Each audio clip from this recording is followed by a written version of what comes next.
சிந்தித்ததை வெளிப்படுத்தவும் உதவுவது மொழி. தமிழில் நமக்கு கிடைத்துள்ள மிக பழமையான இலக்கண நூல் எதுன்னு கேட்டாங்கன்னா தொல்காப்பியம். மொழியை கணினியில் பயன்படுத்த வேண்டும் எனில் அஃது டேஸ் அடிப்படையில் வடிவமைக்கப்பட வேண்டும் அப்படின்னா எண்களின் அடிப்படையில் வடிவமைக்கப்பட வேண்டும். அடுத்தது இதில் வந்து கனவு பழித்தது. இது முக்கியமானதுன்னா இந்த இதில் இருக்கும் பாருங்க. உலக உயிர்களை வந்து ஓரறிவு முதல் 6 அறிவு வரை வகைப்படுத்தி உள்ளார். கடல் நீர் ஆவியாகி மேகமாகும். பின்னர் மேகம் குளிர்ந்து மழையாக பொழியும்.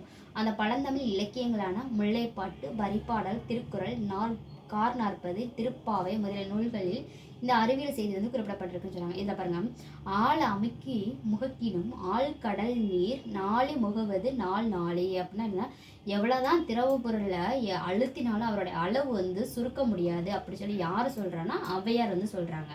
இதுல பாருங்க, நிலம், தீ, நீர், வள்ளி, விசும்போடு 5. நாம ஏற்கனவே படிச்சிருக்கோம்ல, நிலம், தீ, நீர், காற்று, ஆகாயம், அந்த மாதிரி அந்த 5 கலந்த மயக்கம் உலகின் ஆதலின் இது சொல்றது வந்து தொல்காப்பியம். இது இப்போ கடல் நீர் முகந்த கமஞ்சுள் எழிலே கார் 40. கடல் கார் எப்படியா வச்சுக்கோங்க. கடல் நீர் முகந்த கமஞ்சுள் எழிலே வந்து கார் 40. காரில் பைக் இருக்கும்போது கம்மங்குழு குடிக்கிறாங்க அப்படியா வச்சுக்கோங்க. நெடு வெள்ளோசி நெடுவசி பறந்தவடு. நெடு வெள்ளோசி நெடுவசி பறந்தவடுனா 10. கோட்சுரா எரிந்தன சுருங்கிய நரம்பின் முடிமுதற் பறந்தவர் வந்து நற்றினை. கோட்சுராங்கிறது வந்து நற்றினை. ஓகேவா? இதில் பாருங்க, நல்லவங்களெல்லாம் போட்டு போகிறாங்கன்னு வச்சுக்கோங்க. இதில் போர்க்காலத்தில் மார்பில் புண்படுவது இயல்பு. ஒரு போர்க்காலம் இருந்தால் மார்பில் வந்து புண்படுவது சகஜம்தான் அப்படி சொல்கிறாங்க. வீரர் ஒருவருடைய காயத்தை வெந்நீர ஊசியால் தைத்த செய்தி 10 வந்து இடம்பெற்றது. ஒரு வந்து வீரருடைய வந்து அந்த காயத்தை வந்து வெந்நீர ஊசியால் வந்து தைக்கிறாங்க. அதாவது ஊசியை வந்து தைக்கிறது வந்து ஒரு 10 ரூபா கூட தைக்கிறாங்க வச்சுக்கோங்க. அப்போ இதில் பாருங்க, சுறாமேன் தாக்கியதால் ஏற்பட்ட புண்ணை நரம்பினால் தைத்த செய்தியும் நற்றினை என்னும் நூலில் வந்து நூலில் காணப்படுகிறது. நற்றினை நரம்பு, அதாவது சுறாமைங்கிறது நற்றினையா வச்சுக்கோங்க. இது வந்து வீரர் ஒருவருடைய வெந்நீர ஊசியால் தைத்தது வந்து 10.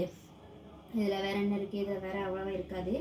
இதில் பாருங்க, தொலைவில் உள்ள பொருட்களுடைய உருவத்தை அருகில தோன்ற செய்ய முடியும். அந்த அறிவியல் அறிஞர் கலிலியோ நிறுவனுடைய கருத்து தான், அவருடைய தான் இது. இதில் என்ன சொல்லியிருக்கேன்னா, திருவள்ளுவர் மாலை என்னும் நூலில் கபிலர் ஒன்று சொல்லியிருப்பாரு பாருங்க.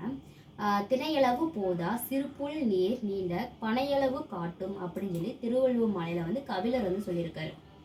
இதில் வேற அவ்வளோதான். இப்போ இதெல்லாம் ஃபஸ்ட்டு வீடியோவில் இருக்கும்.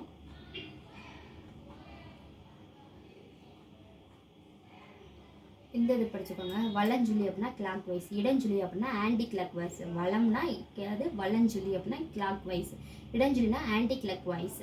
இணையம் இன்டர்நெட், தேடுபொறி அப்படின்னா சர்ச் என்ஜின். முகநூல், ஃபேஸ்புக்கு தமிழில் வந்து முகநூல்.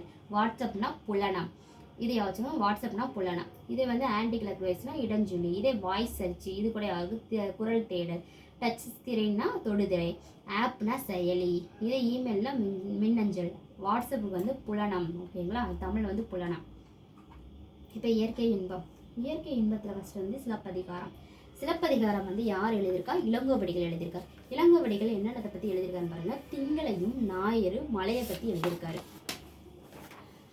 திங்களை போற்றுறதும் கொங்கு அலர்தர் சென்னி புளிர் வெண்குடை போற்றுவோம் அக்கன் உலகு அலர்ந்தலன். அப்படின்னா என்னன்னா, திங்களை போடுறது இதில் பாருங்க மீனிங் இருக்கு மாதிரி. தேன் நிறைந்த அத்தி மலர் மாலை அணிந்தவன் தான் சோழ மன்னன். அவனுடைய வெண் கொற்ற குடை குளிர்ச்சி பொருத்தியது.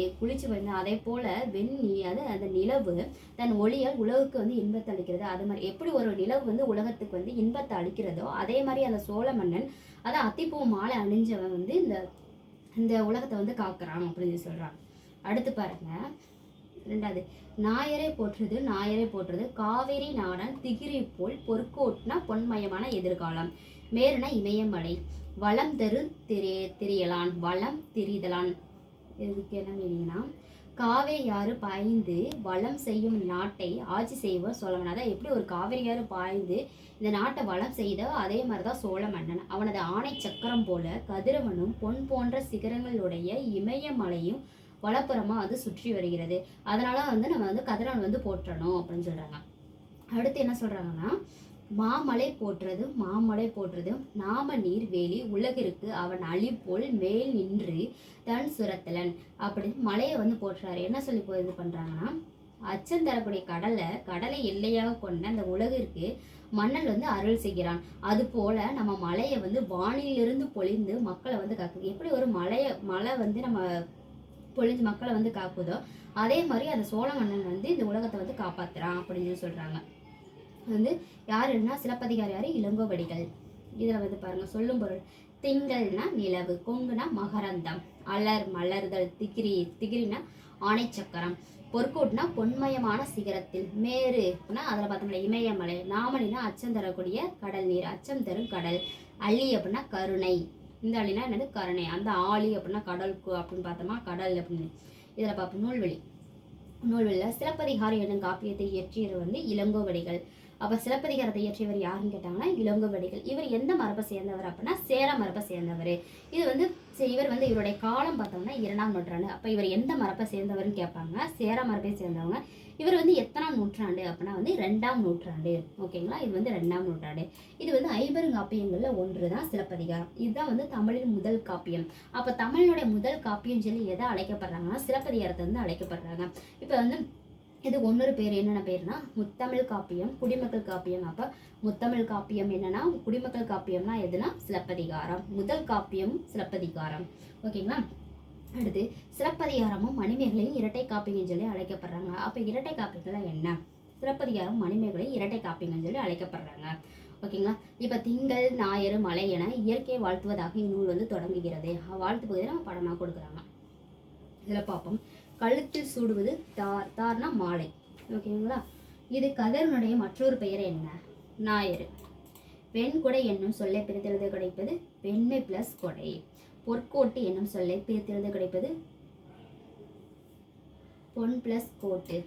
கொங்கு பிளஸ் அலர் என்பதை சேர்த்து எழுத கிடைக்கும் சொல் கொங்கலர். இந்த அவன் பிளஸ் அழிப்போல் என்பதை சேர்த்து எழுத கிடைக்கும் சொல் அவன் அழிப்போல். இப்ப காணிநிலத்தை யார் எழுதியிருக்காங்கன்னா பாரதியார். இவர் என்ன எழுதியிருப்பார், நல்லா எழுதியிருப்பார் பாருங்க. காணிநிலம், அதாவது அவர் கேட்கிறார், காணிநிலம் வேணும் பராசக்தி, காணிநிலம் வேணும், அங்கு தூண்ல அழகாய் வந்து 4 மாடங்கள் தூய நிறத்தன தாய், அந்த காணி நிலத்தின் இடையே ஒரு மாளிகை கட்டி தரணும், அங்கு கேணி அருகிலே தென்னமரம் கீற்று இளநீரும் 10-12 தென்னமரமும் பக்கத்துல வேணும், நல்ல முத்துச்சுடர் போல நிலவொளி வேணும், முன்பு வர வேண்டும், அங்கு கத்து குயிலோசை சற்று வந்து காதுல பாட வேணும் என்றான், சித்த மகிழ்ந்திட நன்றாய் இளம் தென்றல் வரணும் அப்படின்னு சொல்லி யாரு சொல்றா, பாரதியார் சொல்றா. அப்படின்னா என்னன்னா, ஃபர்ஸ்ட் அவருக்கு வந்து ஒரு 4 மாடங்கள் சேர்ந்தக்கூடிய ஒரு வீடு வேணும், வீடு பக்கத்துல வந்து 10 தென்னமரம் வேணும், தென்னமரம் பக்கத்துல வந்து கிணறு வேணும், அந்த கிணத்துக்கு வந்து அந்த நிலவொளி படக்கூடிய வந்து என் முத்துச்சுடர் போல நிலவொளி வேணும், குயில் வந்து என் காதுல வந்து இருக்கணும் பாருங்க, கத்து குயிலோசி சற்று வந்து காதுல பாடணுமா, சித்த மகிழ்ந்திர அவரோட உள்ள மகிழ்ந்திர வந்து தென்றல் வரணும், அப்படின்னா காத்து வரணும் அப்படின்னு சொல்றாரு யாரு, பாரதியார். அப்ப காணினா நில அளவை குறிக்கும் சொல்லு, மாடங்கள்ல மாளிகையினுடைய அந்த அடுக்குகள். ஓகேங்களா, சித்தம்னா உள்ளம். இதுல பாருங்க, 20ஆம் நூற்றாண்டுடைய இணையற்ற கவிஞர் யாருன்னா பாரதியார். பாரதியாருடைய இயற்பெயர் வந்து சுப்பிரமணியன். இவர் வந்து இளவேளையே சிறப்பாக கவிபான் திறன் பெற்றவர். அதனால இவருக்கு வந்து பாரதி சொல்லி எட்டயபுரம் மன்னரால் பாரதி எனும் பட்டம் வழங்கி சிறப்பிக்கப்பட்டார். அப்ப பாரதிங்கிற பட்டம் யாரால் வழங்கப்பட்டிருக்கு அப்படின்னா எட்டயபுரம் மன்னர். ஓகேங்களா, எட்டயபுரம் மன்னரால் பாரதி என பட்டம் வழங்கி சிறப்பிக்கப்பட்டார். தம் கவிதையின் வழியாக விடுதலை உணர்வு வந்து ஊட்டியிருக்காரு. மண் உரிமைக்காகவும் பெண் உரிமைக்காகவும் பாடியவர் யாருன்னா பாரதியார். மண்ணு பெண்ணு. ஓகேங்களா, நாட்டுப்பற்றும் மொழிப்பற்றும் மிக்க பாடல்களை பாடியவர் யாரு, பாரதியார். இவருடைய இது வந்து யாவச்சும் பாட்டு அப்படின்னா பாரதியார் யாவச்சும். பாஞ்சாலி சபதம், கண்ணன் பாட்டு, குயில் பாட்டு, பாப்பா பாட்டு, இதெல்லாம் வந்து போன்ற நூல்களை ஏற்றி உள்ளார் யாருன்னா பாரதியார். இதுல பாருங்க, கிணறு அப்படின்னு, கிணறு என்பதை குறிக்கும் சொல்லு கேணி. சித்தம்னா உன்னுடைய உள்ளம். மாடங்கள் என்பது பொருள் மாளிகையினுடைய அடுக்குகள்.